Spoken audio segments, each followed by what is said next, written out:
அன்பு சகோதரர் முன்னாள் மாநில தலைவர் திரு அண்ணாமலை அவர்கள் துவக்கி வைக்கிறார். கோவை மாவட்டம் முழுவதும் கடந்த முறை போலவே 10க்கு 10 என்கின்ற ரீதியிலே நிச்சயமாக தேசிய ஜனநாயக கூட்டணி வெற்றி பெறும். அதில் எந்த மாற்றமும் கிடையாது. ஏனென்றால் கோவை மாவட்டத்து மக்கள் யார் வளர்ச்சிக்காக வேலை செய்வார்கள், யார் மக்களுக்காக உழைப்பார்கள் என்பதில் தெளிவு பெற்றவர்கள்.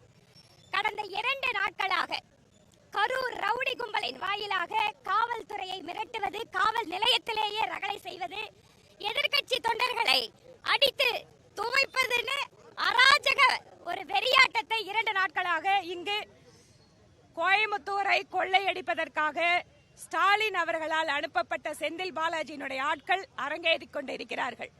கோவைக்காரங்க ரொம்ப அமைதியானவங்க தான். ஆனா அவங்க எல்லாத்தையும் பார்த்துட்டு தெளிவான முடிவு எடுப்பார்கள் நிச்சயமா.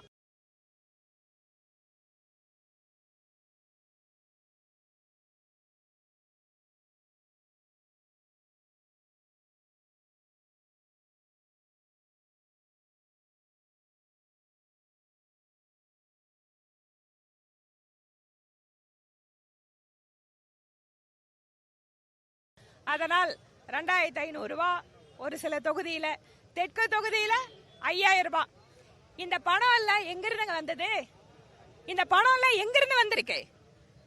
டாஸ்மாக்ல அடிச்ச ஆயிரக்கணக்கான கோடி ரூபாய் கொள்ள, காவிரி மணலை வித்து மணல் மாஃபியா மூலமா ஆயிரக்கணக்கான கோடி ரூபாய் கொள்ள, இதை எல்லாத்தையும் முடிச்சுட்டு கோயம்புத்தூர் வேகமாக வளர்ந்து வருகின்ற நகரம்.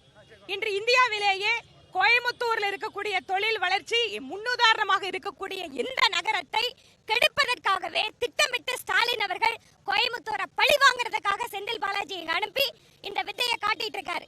எத்தனை பணம் கோடி கோடியாக கொட்டி கொடுத்தாலும் கோயம்புத்தூர் மக்கள் தங்கள் மாண்பை இழக்காதவர்கள், தங்களுடைய மரியாதையை விட்டு கொடுக்காதவர்கள். நிச்சயமாக ஸ்டாலினுக்கும் திமுகவுக்கும் பாடம் புகட்டுவார்கள் அப்படிங்கறதுல எங்களுக்கு அசைக்க முடியாத நம்பிக்கை.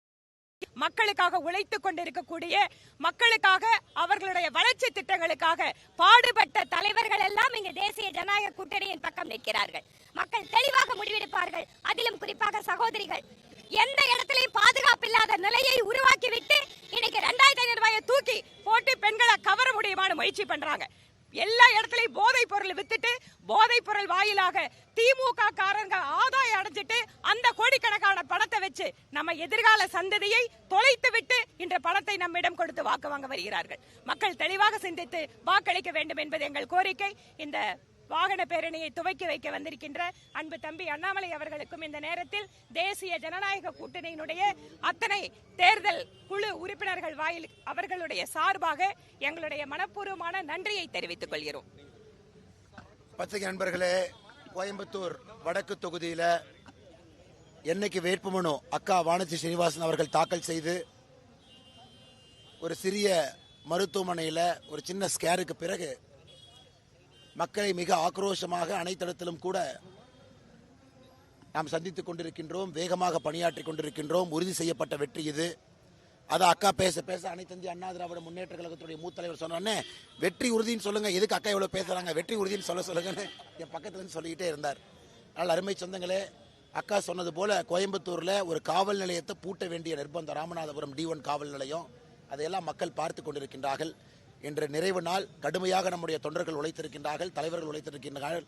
கூட்டணி கட்சியினுடைய எல்லா அனைத்து இந்திய அண்ணா திராவிட முன்னேற்ற கழகம், பாட்டாளி மக்கள் கட்சி, அம்மா மக்கள் முன்னேற்ற கழகம், தமிழ் மாநில காங்கிரஸ், IJK, அண்ணன் ஏசிய சண்முகனுடைய புதிய நீதி கட்சி எல்லோருக்குமே இந்த நேரத்தில் நெஞ்சார்ந்த நன்றிகளை, வாழ்த்துக்களை தெரிவித்துக் கொண்டு ஒரு மிகப்பெரிய வெற்றியை கோயம்புத்தூர் வடக்கு தொகுதியில் நம்முடைய அன்பு சொந்தங்கள், வாக்காளர் பெருமக்கள் வானத்தேக்கா கொடுக்க இருக்கிறாங்க. வானத்தேக்காவுடைய பணிச்சுமை இன்னும் அதிகமாக போகுது. ஏன்னா வளர்ச்சி வளர்ச்சி வளர்ச்சி, மத்திய அரசுடைய நிதியை கொண்டு வரணும், அண்ணன் எடப்பாடி பழனிசாமி அவர்கள் தலைமையிலான தேசிய ஜனநாயக கூட்டணி இணைஞ்சு பணியாற்றணும். ஆனால் எங்களை பொறுத்தவரை இன்றிலிருந்து தான் அதிக வேலை ஆரம்பிக்குது. ஸோ வானதி ஸ்ரீனிவாசன் அக்காவுக்கு இன்னிலிருந்து வேலை இரட்டிப்பாகிறது. அது சந்தோஷமாக அந்த சுமையை எடுத்துக்கொண்டு மக்களுக்கு பணி செய்வதற்கு சிரித்த முகத்தோடு நின்று கொண்டிருக்கின்றார். தமிழக மக்கள் எல்லோரும் தவறாம சிந்தாம வாக்குகளை எங்கெல்லாம் நம்முடைய தாமரை நிற்கிறதோ தாமைக்கு, எங்கெல்லாம் ரெட்டலை நிற்கிறதோ ரெட்டலைக்கு, எங்கெல்லாம் குக்கர் நிற்கிறதோ குக்கருக்கு, எங்கெல்லாம் மாம்பழம் நிற்கிறதோ மாம்பழத்துக்கு சரியா போடுவாங்க அப்படிங்கிற முழு நம்பிக்கை இருக்கு. ஒரு சரித்திர வெற்றியை மே 4ஆம் தேதி கவுண்டிங் பண்றதுக்கு நமக்கு தெரியும். ஏப்ரல் 23ஆம் தேதி மிகப்பெரிய அளவில் தாய்மார்கள், இந்த முறை மகளிர் சகோதரிகள்லாம் இந்த எலெக்ஷனுடைய கதாநாயகிகளாக, நம்முடைய கதாநாயகி எல்லாமே நம்முடைய தாய்மார்கள் சகோதரிகள் இருக்க போறாங்க. அதையும் பார்க்கத்தான் போறோம். கருத்து கணிப்பு எல்லாமே நீங்க பாத்தீங்கன்னா இப்ப நமக்கு சாதகமா வர ஆரம்பிச்சிருச்சு. ஆரம்பத்தில் கொஞ்சம் மேனிப்புலேட் பண்ணாங்க, அப்படி இப்படின்னாங்க. கடந்த 2-3 நாட்களாக எல்லாமே சாதகமா வர ஆரம்பிச்சிருச்சு. இருந்தும் கருத்து கணிப்புகளை என்டிஏவுடைய வேவ் என்ன நீங்க ப்ரெடிக்ட் பண்ணலங்கிறது என்னுடைய ஃபீலிங். என்டிஏவுக்கு ஒரு பெரிய ஒரு வேவ் உருவாயிருக்கு எல்லா இடத்திலும் கூட. அதனால் கருத்து கணிப்புகள் ஒரு ட்ரெண்ட், ஒரு டைரக்ஷன், என்டிஏ மேலே போகுது, ஹாஃப் மார்க்கை நோக்கி போகுது, கிராஸ் பண்ணிடுச்சுன்னு தான் சொல்றீங்க. மே 4ஆம் தேதி வரும் பொழுது நம்ம கிடைக்கக்கூடிய மெஜாரிட்டியும் மேண்டேட்டும் ஒரு தொகுதியில் நம்முடைய உறுப்பினர்களுடைய வெற்றி மார்ஜினும் பார்க்கும் பொழுது நிறைய பேர் ஆச்சரியப்படுவீங்க.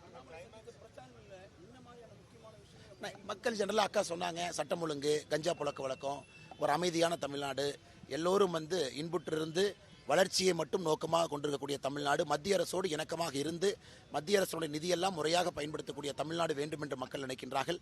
அதன் மே 4க்கு பிறகு அண்ணன் எடப்பாடி பழனிசாமி அவர்கள் தலைமையிலான தேசிய ஜனநாயக கூட்டணி அதை நாங்கள் பூர்த்தி செய்வோம். நன்றிங்கண்ணா.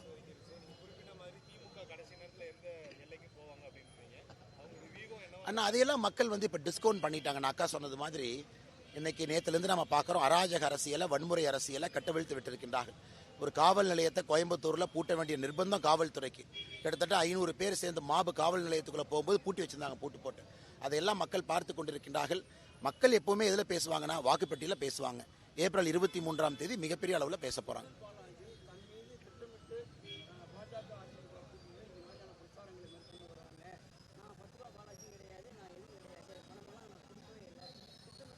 ஆனால் செந்தில் பாலாஜி எப்போ நான் தப்பு பண்ணியிருக்கேன்னு எப்போ ஒத்துக்கிட்டாருன்னா, டிரான்ஸ்ஃபார்மர் ஸ்கேம் இல்லை, புல்லால் சிறை இல்லை, கேஷ் ஃபார் ஜாப் ஸ்கேம் இல்லை, அவர் செய்திருக்கக்கூடிய எந்த தப்பை அவர் ஒத்துருக்கிறார். எப்பவுமே ஒத்துக்க மாட்டார். காந்தியவாதி மாதிரி பேசுவார், நாளானிக்கு வரைக்கும் காந்தியவாதி மாதிரி தான் இருப்பார். ஏப்ரல் 23 மக்கள் அவருடைய முகத்திரையை கிழிப்பார்கள்.